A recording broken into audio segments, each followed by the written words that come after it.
Okay, continuing from the account lecture, we're going to start off with talking about contacts and going over the contact fields and whatnot. So in this example, we have Dan as the contact back in Dan's ties, and we have his email and title and whatnot. So you click Dan, and the first thing you see is his picture. And to change that, there's a car right now, it's just an example. To change that, you click this pencil button on the right, and you click the image button right here, and you could change it and upload a new one. So let's go over the contact information section. So he's got his name and his title. That's what he is. Could be a manager, supervisor, his account name, which is the Dana Ties, it's the company he works for, which is the business, and the account parent, which would be the account under Dan's Ties might be 4, so let's say account parent would be ours account. And maybe you have a mobile phone number, his email, his phone number, which is his business phone, his LinkedIn profile, his Facebook profile, his Twitter profile, his mailing address, which could be his home address or business address. And then you have the lead source, which is how we found him, which was a networking event.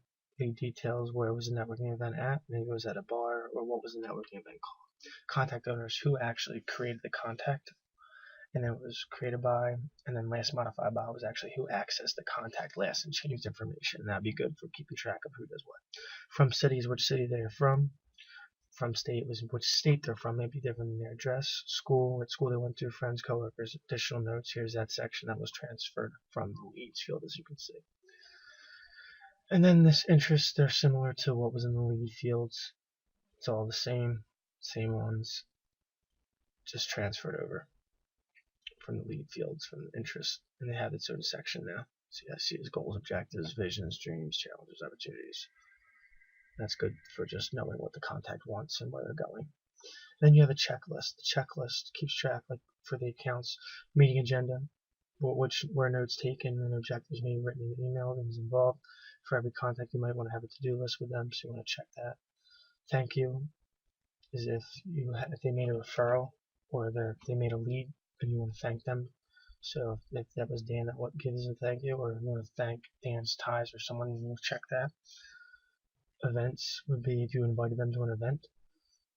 If you have the next EFS&J meeting, then you might want to invite them. So after you invite them to one, you want to check that. Satisfaction survey, was his email to them and when is it completed? You want to check that there once that's complete. Newsletter, just was he added to the proper lists and are they actively getting it? And you click that.